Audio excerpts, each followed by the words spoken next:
Yo, what's up everyone? It's ChelloC and welcome back to the ChelloC Podcast. Today we got episode number 3 where we have a range of topics to talk about.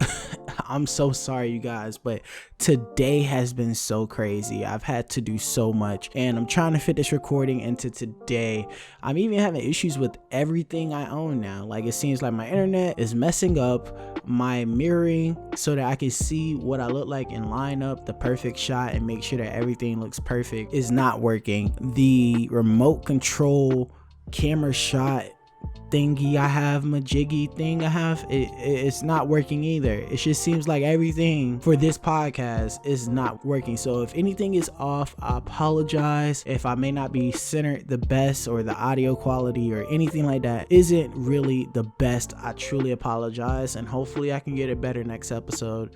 I don't know what just happened. It's so weird. But today we have so many great topics and we also have a viewer request for one of my topics today. So yeah, hopefully you guys enjoy the video. If you do, please leave a like and subscribe and turn on post notifications as it does help the channel out, and also you get notified whenever I post, and who doesn't like that? But yeah, let's get straight into it. So for this first topic, we have Rocksteady's new game that has been announced. Now I don't know if you guys remember this, it wasn't too long ago, maybe like a week ago, I was like, Rocksteady's new game, Suicide Squad, looked like it's gonna be garbage. It just seems like something no one asked for, and at the same time we've seen it implemented in other games and honestly they're not doing it well either. So it seems like Rocksteady is doing exactly what I thought. They're doing a co-op Suicide Squad game, and to be honest with you, I was willing to take back my words once I saw the initial trailer. When I saw the initial trailer, I was like, oh, this looks like the graphics is superb. Like this looks like a next generation story game. And also when you think of Rocksteady, you think of great intuitive gameplay that is story driven and that is just a nice single player game. But it seems like they decided, no, we're gonna change it up this time, and they gave us a co-op game. Look man, I don't want to on anybody who likes co-op games, but co-op games are trash. No one asks for a AAA co-op game. I know there's a lot of people who do like co-op games. I know that it is a niche. I know that most gamers nowadays play games with their friends. They're not solo gamers like myself. They're not antisocial solo gamers like myself. So I know that they're trying to get into that audience to where people are playing video games with their friends, which I'm pretty sure that's where all the money is. So a lot of people are trying to get into that co-op looter shooter world, and I don't like it. Like Rocksteady, I want you to make a single player game. That's like if Rockstar, everybody's been waiting for the new GTA 5, everybody's been waiting for what's next for Rockstar, and then they decide, hey, we're gonna make a RPG open world free roam multiplayer co-op bully game. I mean, that sounds kind of cool, but it's like no one asked for that. No one really wanted that. And unless it came with a bully storyline or a bully solo single player experience, I'm pretty sure they would get a lot of backlash for that. And that's exactly what Rocksteady did. People are looking forward to a Batman game. They said no more Batman games. Okay, well, what are you gonna release? Not Superman, not Flash, Suicide Squad. Okay, Suicide Squad. Well, what's the game gonna be like? It's gonna be a co-op experience. You already know that means that we're taking the liberty to pretty much make the game not as immersive to satisfy the audience of co-op players. So I don't know, I don't like it. I was willing to apologize once I saw the trailer because the trailer actually looked pretty cool. It made me interested in the game, but when the guy came out and started talking about the game as a co-op experience, I was like, good God, off. Like literally just off for being you. Okay, it kind of reminded me of when Riot Games, they had said something along the lines of Diablo was going to be coming to the phone, and everybody started booing them, and it was like, what, do you not have phones? This is the vibe I'm getting from it. Like it just like, it feels as if they know what we want, but because they're trying to go for the money, they want to make something else. It's like he's saying, hey, Suicide Squad game, not a Batman game. It's gonna be co-op, and everybody goes boo, and they're like, what, do you not have friends? Like, that's what it feels like. So I'm not interested at all. Also, WB Games is coming out with a very similar game, which is just very weird, and they announced these back to back because it was for a DC stream, I guess. So both of them were revealed at the same time, and it just seems like they were the same exact game but with different characters. I don't know. The reason why this is such a horrible news story for me is because when I watched the trailer and the concept was revealed to me, it actually sounds pretty cool if it was a single player game. I would imagine if this game came out as a single player, game that was just all about the story, all about the solo experience, that this game would be akin to Arkham meets God of War.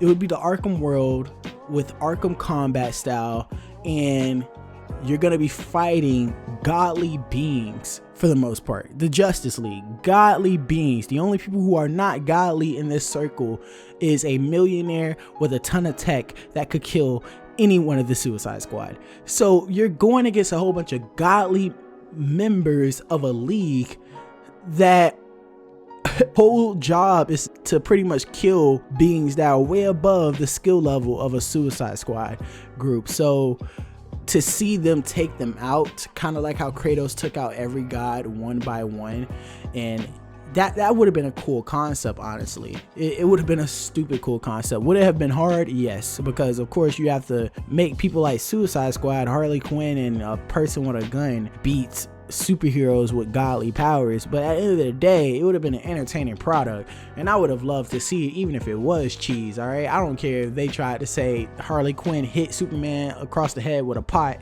and that's how she killed him.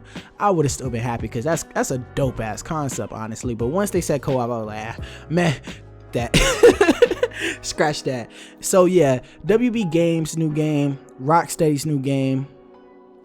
I'm unexcited, man. I'm sorry, bro. I'm unexcited. But on to the next topic. We have Burger King. Yeah, Burger King stirring up some controversy around here. It's not no LGBT, racism, social justice thing going on, but it is it's kind of grimy, bro. It's kind of a scam. I'm not gonna lie. Burger King need to check themselves for this. So Burger King are running ads on Twitch. Yes, you heard me. They're running ads on Twitch, but it's not what you think it is. They're not running ads as if they're running an ad before the Twitch stream starts for an individual person to watch their favorite Twitch streamer. No, it's not running like that. And I know you're wondering, well, it must be because Burger King is sponsoring these Twitch streamers. So isn't that a good story lead? No.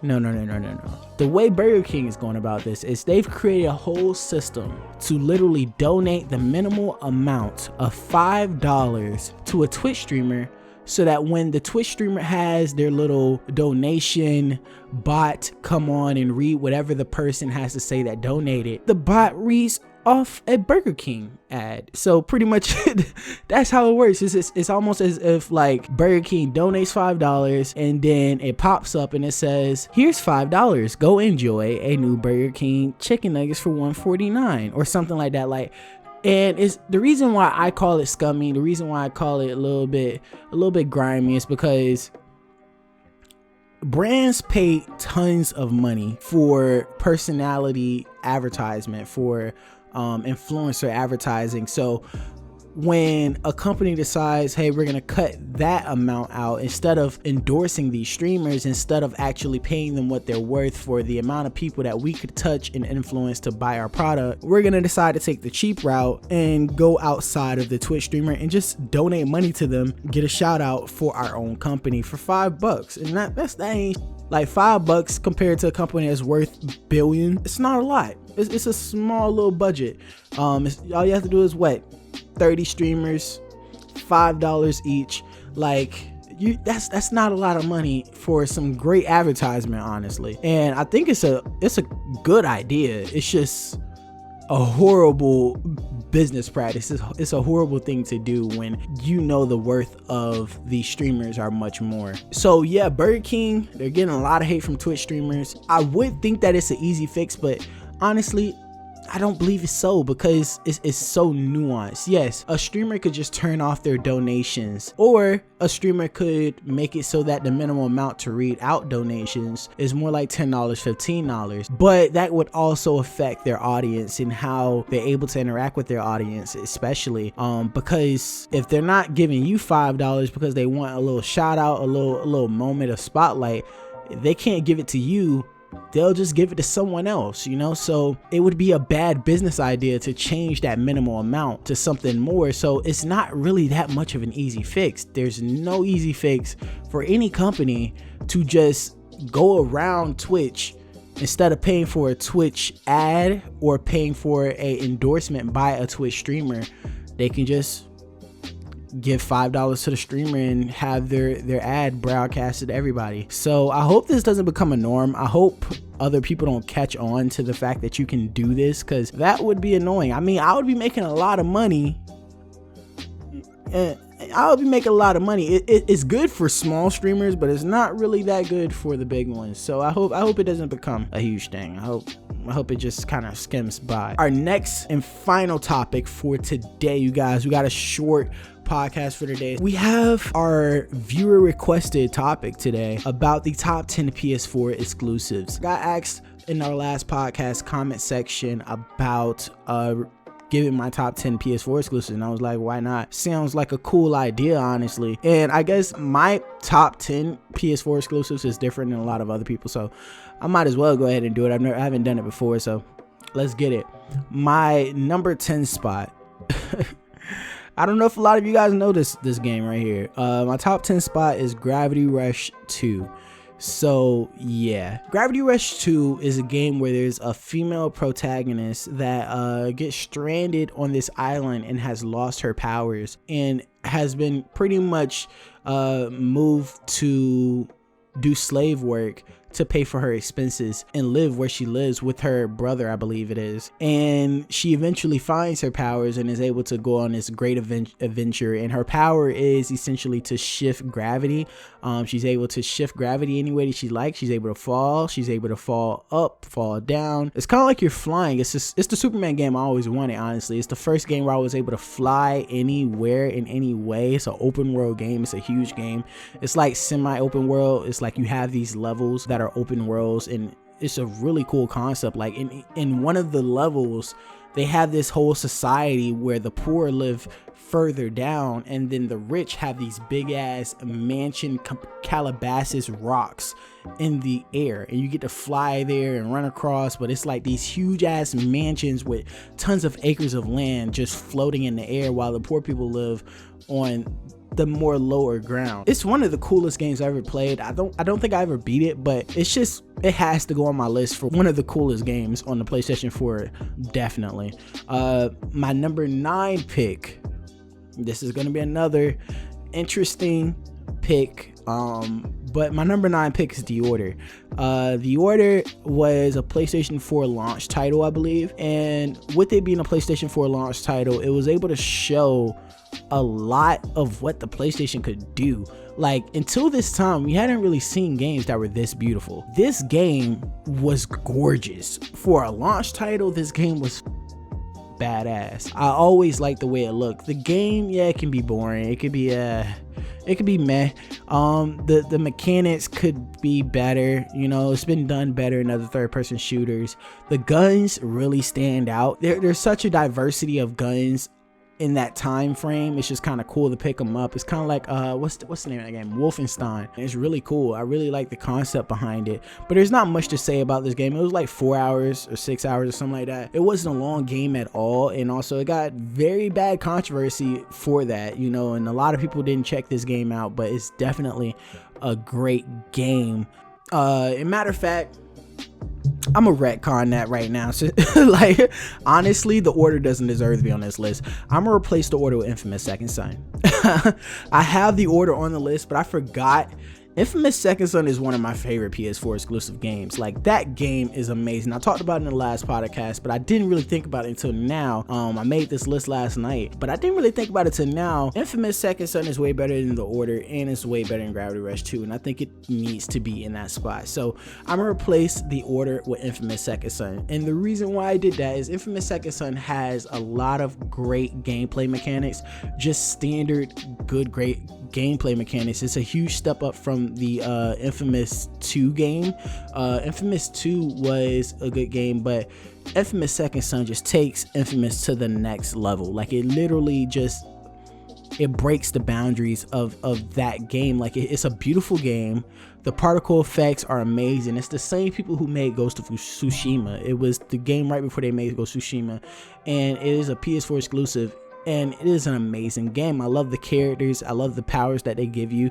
I love the fact that they put so much time and effort into the world building and things like that. And I just really appreciated that game. And I'm so sorry I put The Order over that. On to the next one. My number 8 spot is Last of Us Part 1 and Part 2.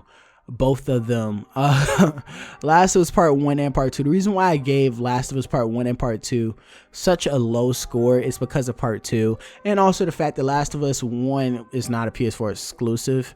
It was a remastered from the PlayStation 3 version, so I can barely count it. But if I was to put Last of Us 2 on the list, I would definitely put it at number 10, and then if I put Last of Us 1 with it, then I gotta put it on number 8. So I'm putting Last of Us 1 and 2 on number 8. My heart is so broken, I don't even want to elaborate on why I put it there, so I'm gonna just leave that there. On to the next one. My number 7 top 10 PS4 exclusives is Uncharted 4. The Uncharted 4, the original Uncharted 4, not the DLC. So this game was my first game that I waited outside to get on midnight release. I literally went to GameStop for midnight release for Uncharted 4, and it was like the dopest experience ever. I had just got through playing Uncharted 1, 2, and 3, and I was just such a fan of the series that I had to go and be at the midnight release, and I must say that this game did not disappoint me. It was one of my favorite games of the generation. I would have to say it was a really good game. I know a lot of people think Uncharted is underrated, but so many people copy from Uncharted, but yet the other people get praised and Uncharted doesn't. And I loved Uncharted 4. It was a great game. It was a great ending to Nathan Drake's story. And honestly, that game, it just rocked. I can't say much about it. You have to play it yourself. It's an amazing game. My number 6 pick of my top 10 PS4 exclusives is Days Gone. A lot of people didn't give Days Gone the respect it deserved. Days Gone is an amazing game. It's a long game.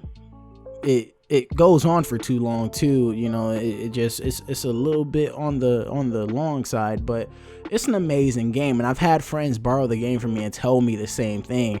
It's amazing how the gaming community can sway the perception of one game, and make it so that people don't play it, but they also don't realize how good of a game it is. You know, like there's power in the way that creators talk about games. A lot of people don't realize that. The moment Days Gone came out, I would even say months before Days Gone came out, it got The Last of Us Part 2 treatment.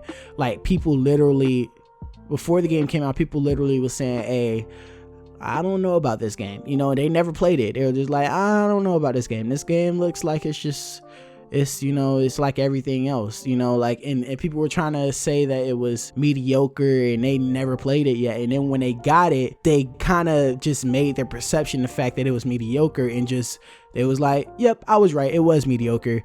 And then they dismissed it, and then they shitted on it, they shitted on it, and then it was just like, damn, this game is trash. And then, like, I would think like when the reviews came out for Days Gone, I didn't want to buy the game. I was like, I don't want to waste my money. I don't want to waste $60 on a game that everyone's saying is mediocre and trash. But I saw this one video, and it was just like, it explained a lot. It was by Skill Up, and it made me realize that, you know what, these reviews, I'm gonna play it myself. And I'm so glad I did that, because it is an amazing game. Mediocre, yeah, you could say it's mediocre, but I would say most of PS4 exclusives are mediocre in concept. Most of them are just mediocre in concept, but it's the way that they go about it. I think a lot of PS4 games, they fancy me because the graphics, they fancy me because of the story, they fancy me because of the intuitiveness and the polish. So any game on this list could be classified as mediocre, but it's about the way it's done. It's about the way that it's portrayed. And I think that this game just got a lot of flack for no reason. If you haven't played Days Gone, it's probably on sale now because it got shitted on so bad. Go check it out. You could probably buy a complete edition for $30 at this point on the PlayStation Store. So yeah, just give it a try. See if you like it. And yeah. So coming in at number 5 on the top 10 PS4 exclusives, I have Horizon Zero Dawn. Horizon Zero Dawn is an amazing game, honestly. I'm not doing a full review of any of these games, but it's just a little quick synopsis of how I feel and why I placed it there. Horizon Zero Dawn, the reason why I placed it at number 5, honestly, all these could be interchangeable. The list is just a list. It's not like a top 10 necessarily. They could all be interchangeable except number 1, because number 1 is just the GOAT. Number 1 is definitely the GOAT, but everything else under number 1 is interchangeable. It doesn't matter where it goes. But Horizon Zero Dawn is a very good game to me, and it's on this list because it's a very beautiful world that they made. I think the concept was cool. You know, these robot dinosaurs essentially that you're fighting in a post-apocalyptic world where, you know, people don't exist anymore. You just have these small clans of people who are just retracking life with these robots that were made by their ancestors, you know. And it's a cool concept. It's cool to see how humans kind of place a religious belief behind things that they don't understand, even though there's a perfect explanation for it. I think that was a cool, deep concept too. A lot of people don't talk about the story that much. A lot of people think it's very mediocre. Like, a lot of people have horrible takes, honestly. Like, just honestly, like, a lot of people they met this game, but the concept is extra dope. Like, there's a lot of theories and there's a lot of topic and discussion about how, you know, the story just unfolded. Like, what I said is essentially what I was going through when I played. I was just like, wow, this is so cool that they're exploring the concept of how humanity would rebuild themselves if a nuke or apocalyptic moment happened, and what would happen to all the technology that we'd have. Would they become artifacts? Would the people who live on, would they take the knowledge that we already had as a human race and just go further with it? Questions that I would never know. But this tries to answer some of those questions, and it shows how we as humans handle things, and how, you know, we can be a little bit absurd in our way of just going straight to this is godly power, when it may have just been people before us who were just more powerful than us, you know. So yeah, I really enjoyed the concept of this game. I enjoyed the combat. I enjoyed the robot dinosaurs. That was cool. The graphics was amazing. And yeah, Horizon Zero Dawn is a GOAT game. The next game I got in my top 10 PS4 exclusives, number 4, is Uncharted Lost Legacy. So the reason why I put Uncharted Lost Legacy so far above Uncharted 4 is because I really like that game. Uncharted Lost Legacy had a sense of polish.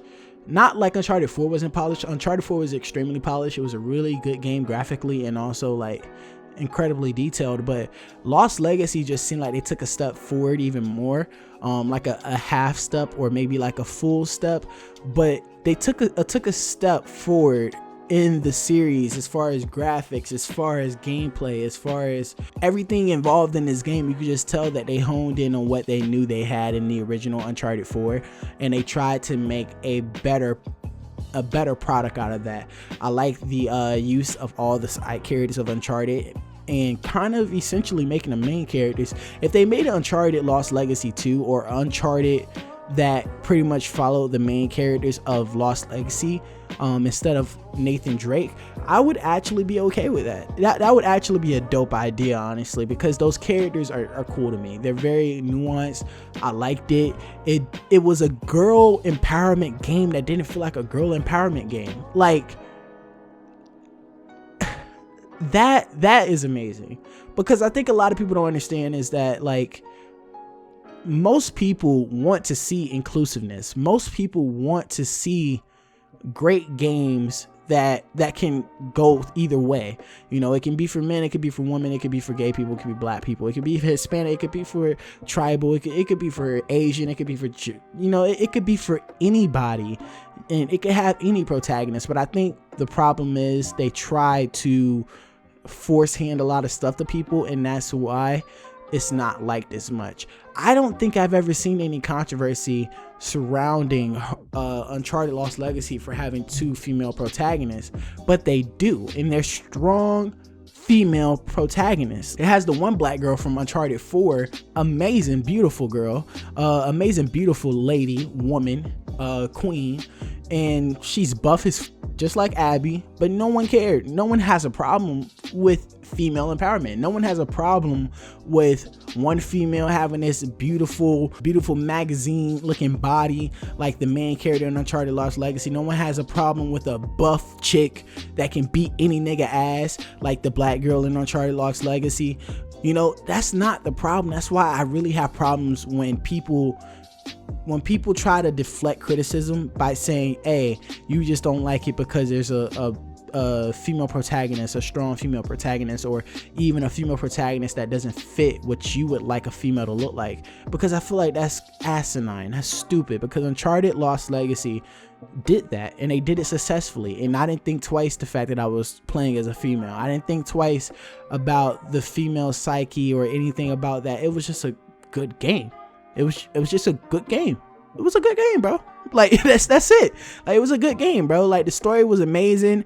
I loved how they had the black female character. I loved how she was portrayed. I loved her character. You could tell she was a human. They opened up her character way more than what her character was like in Uncharted 4. And they showed that she wasn't a bad person. She was just trying to do her. And you also got to look into Chloe, the side chick for Nathan Drake, and you know, she cool too, and I wouldn't mind playing them again, honestly. The next game from my top 10 PS4 exclusives, number 3, Ghost of Tsushima. I reviewed Ghost of Tsushima last podcast, so I don't really have to say much about this game, but you already know how I feel, bro. The graphics are amazing, the flowers are beautiful, the particle effects are there. You know, everything. It's just amazing. The combat, amazing. Everything about that game, it just screams GOAT material, bro. We're going to be talking about this game for ages, and I can't wait for the sequel. Coming in, my top 10 PS4 exclusives, number 2, Spider-Man PS4, bro. I know. I'll take the hate. Throw your rocks. I'm cool with that. But Spider-Man PS4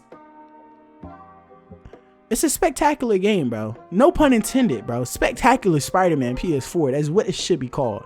Like, this game was amazing. I'm so excited for Miles Morales. I can't, bro. I'm super excited for that game, and I can't wait to play that game. The story was amazing. It felt great to play as Spider-Man once again for the first time in ages, bro. Like, swinging in this game reminded me a lot of my childhood, where I would go to people's houses that had Spider-Man 2, because I didn't have a PlayStation 2. I didn't have it until like the end of its life cycle, and I would literally go to people's houses and play Spider-Man 2 from the beginning. Because, like, I don't know if you guys remember, but back in the PS2, you had to have a memory card, bro. You had to have a memory card. So a lot of black people didn't buy a memory card. A lot of black people that, you know, in my neighborhood where I'm from, Broward County, like, most people didn't even have memory cards. So I would just literally go to people's houses and start a fresh game of Spider-Man 2 and just swing around until my mom would say, let's go. You know, like, that used to be and I get to experience my childhood again of just swinging around in the best quality of a game ever. You know, like, this game just makes you feel like Spider-Man, and I can't wait for not only Miles Morales, but I can't wait for Spider-Man 2. I know it's going to be amazing. It's probably going to come towards the middle/end of the next generation, kind of like how this Spider-Man did. So when Spider-Man 2 comes out, it's going to probably look fantastic. It's probably going to be the best Spider-Man game ever. I don't want to get my hopes up, but I really believe their second try at this game is going to be the game that everyone loves. This is going to be the Spider-Man, this is going to be the equivalent of the Spider-Man 2 movie. Like, Spider-Man 1 was good, but Spider-Man 2 is spectacular. I feel like Spider-Man PS4 1 is going to be good, but Spider-Man PS4 2, that is going to be spectacular, bro. Like, I can't wait. They're going to have Venom in the game, bro. It's going to be dope, and I can't wait. But we're going to move on to the top dog, the GOAT, the Amazon, all right? The fantastical, okay? The beautiful, the GOAT manliest material that you could ever play on the PlayStation 4. And that game is God of War, bro. God of War, bro. I don't know what you expected from me. I don't know what you heard. But God of War is the best game on this planet. I said it. If you don't believe it, God of War 2 is the best game that has ever came out, bro. I mean, not God of War 2, but God of War, the reboot is hands down one of the best games this generation. And nothing can top it for me, ever. Like, this generation is done. God of War, best game. I would say Red Dead 2 is right behind it, and a couple other things, but God of War is my bro. God of War was a great game. The combat was amazing. The life lessons that it taught, like, he was really spitting facts to his son, bro. Like, I was just kind of like, bro, Kratos is the GOAT, bro. Like, Kratos over here dropping gems. Like, it's just very manly, very story, very great. The journey that you take with his son is very dope. The characters are dope. Just everything about that game is amazing. And I honestly want to play it again. And I'm gonna play it again. I hope I can play it again on a PS5, but if I don't get a PS5 right away, I'm gonna be playing on PS4 because I need to play this game over and over again. Because this game is dope. I've beaten it over 4 times. I've beaten it once, New Game Plus. I've beaten it once on this hardest mode, and I can't say I've done that for any other game, bro. I can't say I have. But that's the end of my PS4 exclusives. Let me know down below, what are your top 10 PS4 exclusives? I would really like to know, because a lot of people have a lot of different opinions about the games that I just talked about. So I would really love to see where you guys place your PS4 exclusives and how you rank them. But yeah, that's it for this podcast, guys. I'm gonna go ahead and get out of here. I hope that this podcast turned out okay. I haven't been able to see my screen this whole time I've been recording. I just hope that it's been recording this whole time, because if it hasn't, I'm gonna have to record all of this again, and I don't want that to happen at all. But hopefully you guys enjoyed. If you did, please leave a like and share with everybody you know. Make sure that you subscribe and turn on post notifications. And yeah, it's been your boy Cello, and I'm out. Peace.